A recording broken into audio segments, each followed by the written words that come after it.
नगर निगम भोपाल में नेता प्रतिपक्ष शबिस्ता जकी ने बयान दिया है कि भोपाल में दोनों का जो गठन किया गया है वह भी नियम विरुद्ध किया गया है। निगम परिषद की बैठक भी गलत तरीके से की गई है। महापौर श्रीमती मालती राय द्वारा जो संकल्प पत्र चुनाव के दौरान जारी किया गया था, सबसे पहले भोपाल के नागरिकों की जो आवश्यकता थी परिषद की बैठक में लाना था और अधिकारियों को दिशा निर्देश देने थे, लेकिन उन्होंने ऐसा नहीं किया। भोपाल की सड़कों पर गड्ढे दिखाई दे रही है, गंदगी का साम्राज्य बना हुआ है, लेकिन इस ओर ध्यान नहीं दिया जा रहा। सर्वदलीय बैठक को लेकर कहा कि इसीलिए बुलाया गया था कि बैठक के बाद आप सब लोगों की बातों को ध्यान में रखकर उस समस्या का निराकरण किया जाएगा, लेकिन ऐसा नहीं किया गया। भोपाल से संवाददाता सऊद सिद्दीकी की रिपोर्ट।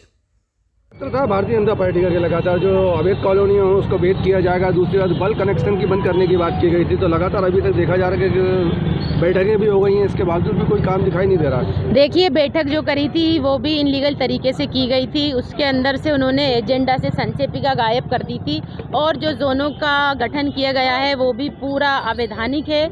दूसरा, महापौर जी जो हैं जिन्होंने अपना संकल्प पत्र जारी करा था, तो उनको सबसे पहले उस संकल्प पत्र की जितनी भी आवश्यक चीज़ें थीं जो जनता के हितों की थीं वो अपने एजेंडा के अंदर लाना था और परिषद की प्रथम बैठक के अंदर उन सब बातों को लेकर उनको चर्चा करनी थी और अधिकारियों को निर्देश देना था, जो कि उन्होंने नहीं किए।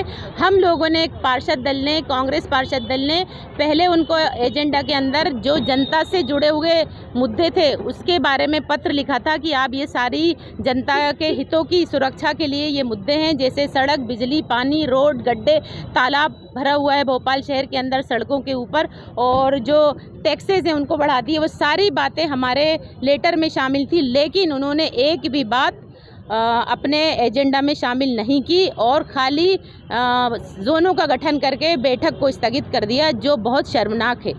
सर्वदलीय बैठक को इसलिए बुलाया गया था कि हम आपकी बातें बैठक होने के बाद शामिल करेंगे, जो जो आपके मुद्दे हैं। आप परिषद में हंगामा नहीं करना। तो देखिए, हम लोगों को जनता ने चुनकर भेजा है और जनता के हितों की रक्षा करना ये पार्षद का कर्तव्य है सेक्शन 25 के अंदर। तो हम लोग जनता के हितों की रक्षा के लिए और उनको अधिकार दिलाने के लिए परिषद में आते किस लिए हैं? अपनी बात रखने और उसके ऊपर मनवाने के लिए। महापौर जी को ये चाहिए और अध्यक्ष जी को ये चाहिए कि भाई, जो व्यवस्था हमारी खराब 3 साल में बिगड़ी हुई है उन अधिकारियों को इकट्ठा करते। आप अपने ऊपर क्यों सोच रहे हैं कि हमारे ऊपर कुछ एलिगेशन आएगा?